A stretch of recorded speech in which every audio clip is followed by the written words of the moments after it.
Hi, hello, and howdy. My name is Erin of Essentially Erin, and welcome back to my channel. So today we are going to cover a topic that has been highly requested, but I'm not gonna lie, I have avoided talking about it for quite some time because it is a very dense subject. So today we are going to be talking all about protein-moisture balance. Now, this is probably going to be the first video in a series of videos because, like I said, there's a lot to cover here. So today for video one, I'm going to do my best to cover just the basics, like the bare minimum of what you need to know moving forward on protein-moisture balance. I think it's important. Last week, I dropped my video reviewing the Curlsmith protein line, and I think that with everybody going gaga over this line, it's also important to know that you can't neglect your moisture needs as well. So I figured I would do this video to couple with that one and answer any questions that people may have been asking me across social platforms. First things first, before we get into any of that information, I'm going to do my usual disclaimers. So one, I do not strictly follow the curly girl method. So some of the things that I might say today may not fall within the curly girl method, so take that advice with a grain of salt, because number two is I am not a curly hair expert. I am merely describing what my experience with my curly hair has been. So all of my knowledge I've either learned from the internet, from other fellow curlies, or my own process of elimination to figure out what works best for my curls. The goal of my channel and the goal for most of us curlies is to help you figure out what works best for your curls. So now that we've got all that out of the way, let's jump in. So first things first, I'm gonna answer the very standard question of what is protein moisture balance? So if you've been venturing into the world of curly hair, or if you started the curly girl method, then you're probably hearing a lot about what that elusive protein moisture balance is. And it literally is just that. It's the balance of protein and moisture in your hair. People with any type of textured hair need a balance of both. Now, depending on a few different factors about your hair specifically will determine whether or not you need to be more protein focused or more moisture focused, or if you can get away with a solid neutrality of both. Personally, I have very fine 3A, 3B high porosity curls. What that means for me is that it's very easy for me to get moisture overload and that my hair loves protein. Generally, if you have low porosity or coarser curls, your hair is probably going to already have a solid amount of protein, but is going to have a hard time locking and holding onto that moisture. So learning about what your hair needs are is going to help you figure out which one of these you should target. A big thing within the protein moisture balance scale is being able to feel your hair. You're gonna hear me repeatedly talk about what your hair needs because I can't tell you what your hair needs. You're gonna have to go by touch, by texture, by feel, by how long between wash days, what products you use. So a lot of this is gonna require some investigative work on your end. However, I'm here to kind of answer the baseline of those questions. Now, on the protein side of the scale, protein is a very, very important thing for hair in general, but especially for textured hair. The hair follicle itself is like 85 to 90% protein, so it needs that protein in order to keep itself strong and stable. We do a lot of manipulating of our hair when it comes to curls, so we want to make sure that we're not doing anything that increases the risk of breaking or damaging the hair even further. Now, on the moisture side of the scale, you're going to notice that within the curly community, you're probably going to hear a lot of terms like moisture or hydration. Those are two different things. Just as if you're talking about if a cake is, are you going to hydrate a cake or do you want a cake that has moisture? So the way that I like to think of it is hydrating is the process of adding water to something. Moisture is the process of holding on to that water. So our goal here is to find a way to hydrate your curls and have them lock in that moisture. Like I mentioned earlier, it's very easy for my hair to go into moisture overload, also known as Hygral fatigue.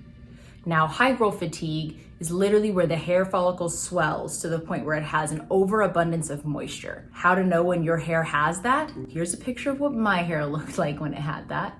A lot of times you'll notice that you lose a lot of your curl till you get further down on the hair strand, and then all of a sudden it starts going into this like weird zigzag pattern. That's kind of it. It's an attempt to keep curling. However, again, it goes very much into how it feels. If your hair feels mushy, if it feels damp even though it's already dry, if it feels gummy, there are a lot of different ways to kind of feel that out. But the biggest thing is literally just grab your hair and check how it feels. A lot of this is touching. in a non-perverted way. The best ways to treat hygral fatigue is to not throw a bunch of protein at it all at once. All you're gonna do at that point is kind of shock your hair into submission, which you really don't wanna do. The thing that I would recommend doing is first clarify your hair. So you're gonna wanna get a really good cleanser that can help shake up that buildup that might be happening on your hair.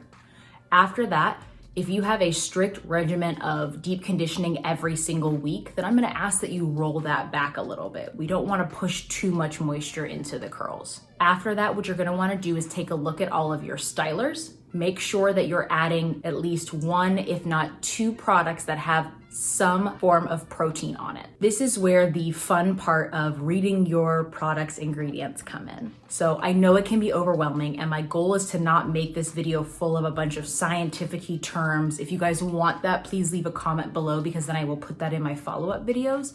But the biggest thing that you're going to want to do is read your ingredient list, and remember that ingredients are listed in the order of concentration amount. So the further up it is on the ingredient list, the higher concentration it is.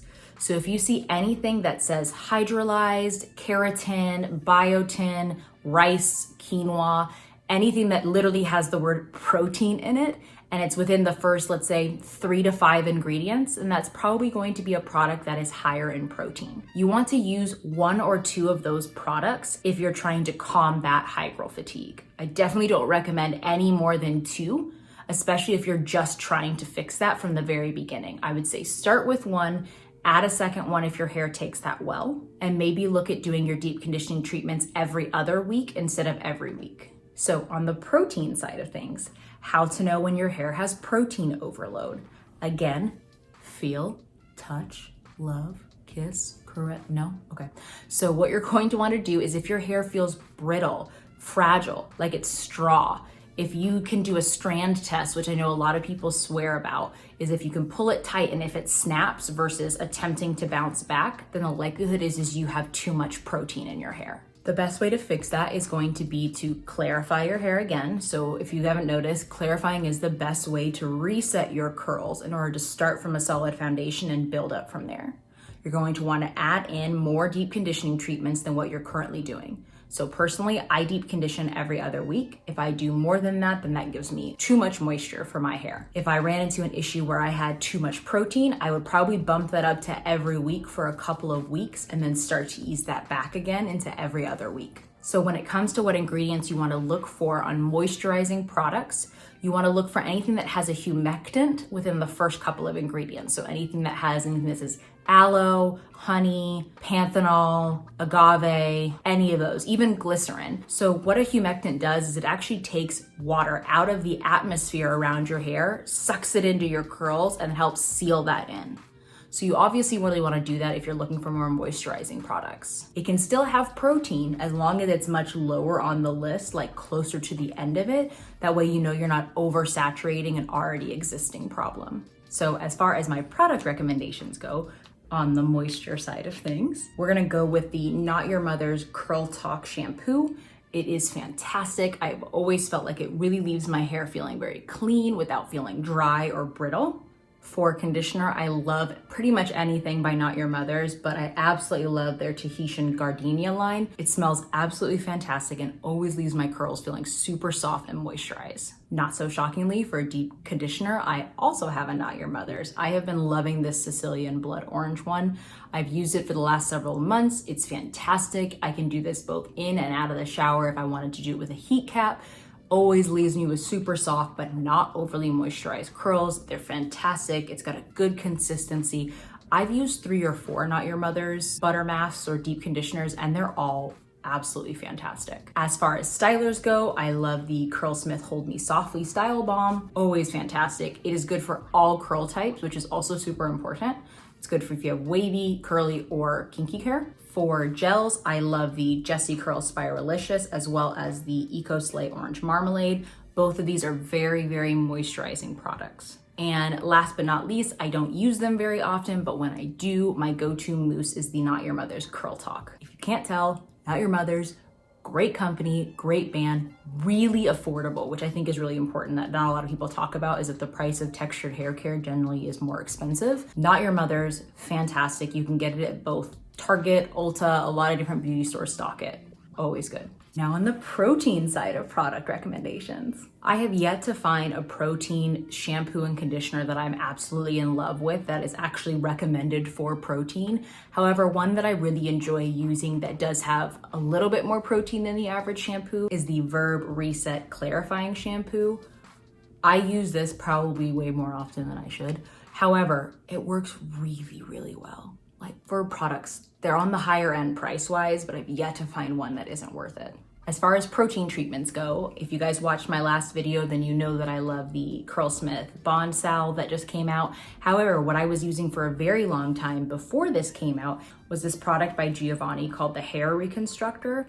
I used to use this once every 1 to 3 weeks, depending on what my hair needs were. This I'd put in for 10 minutes at most. I would then, I would finger curl my hair to help train the curl, rinse it out, good to go. It is the perfect protein conditioning treatment. I've been using this for almost a year now, and I've only used like that much. Like it's a little goes a long way and it lasts you for a really long time. So as far as stylers go, so I'm going to have 3 creams that I talked to you guys about, primarily because they're across different price points and I wanted to make sure that I gave you guys enough variety. So one of my go-to favorites is the Flora and Curl Defining Lotion. The only downside to this for me personally is that it is very strong fragrance-wise. So if you want something that doesn't have a fragrance, I would not recommend this. It works very, very well as far as protein is considered. However, if you are looking for a fragrance-free option, this would not be it. Also, if you guys want me to explore fragrance-free products, please leave a comment below. I literally make up my recording schedule based off of what I think people want, unless you guys leave me a comment telling me what you want. Another one of my favorites is the Aveda Be Curly Curl Enhancer. This is also a little bit on the higher end price-wise. However, this gave me bomb results, and I will go ahead and link up that video for you guys, but oh my gosh, this product blew me away. Now, something that's on the lower end that I've actually been using since I went natural 3 years ago is the Curls Blueberry Bliss Leave-In. This product functions like it's a high-end product. However, you can buy it at Target. I believe they also sell them at a lot of pharmacies like CVS or Walgreens. Really great product, smells fantastic. Like literally you feel like you're a blueberry muffin just walking around the entire day. Hands down recommend, been using it for 3 years, lasts a really long time as well. And gels that have protein in it, I have several, but I'm going to talk about my OG favorite because I have also been using this one since I went natural a few years ago, the Bounce Curl Light Cream Gel. If I could get rid of all of my other products and just keep this, I would.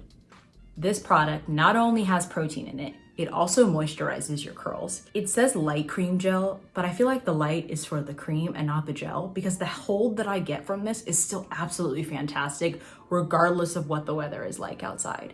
I have seen everybody that is wavy, curly, and coily use this and all have fire results. So if this is one product that you invest in, I can't recommend it enough. Seriously, absolutely fantastic. Okay. So that is my very brief, very short basics overview of the protein moisture balance. I plan on making a part 2 or part 3 of this video. If you guys want to see more information on it, you need to leave me a comment below or else I'm just gonna feel like I'm talking to myself here. My goal with this video was to cover the bare minimum basics, just to kind of answer the most relevant and frequently asked questions that I get regarding protein and moisture balance. Hopefully I did that. If I didn't and there's something else that you'd like me to cover, please leave me a comment below, like, subscribe. I love connecting with y'all, so please find me on any of the other social channels. I'm on Instagram, TikTok, Facebook, Pinterest, you name it.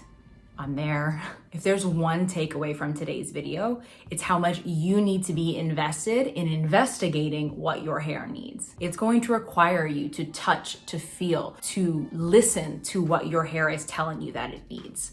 Look at all the products that you have. Find out whether or not you have 0 protein. If you have products that have barely any protein in it, you need to up your protein game. Unless you have very protein sensitive hair. I have not personally experienced that, so I can't speak much on it. However, you could be misdiagnosing your hair. So the best way to figure that out is to experiment. I'm not saying add 62 different products that have protein all at once. However, Look at the ingredients of all the products that you regularly use and make sure that there's a healthy balance of both, especially when it comes to your stylers. Your stylers are what stay on your hair. Your stylers are what your hair absorbs and holds onto. Your shampoo and conditioner and deep conditioning and protein treatments all get rinsed out. Yes, your hair absorbs nutrients from it, but it doesn't live on your hair. It's really important that you research, understand, and learn what your hair needs in order to care for them best. If you don't do that, how else are you going to essentially be yourself?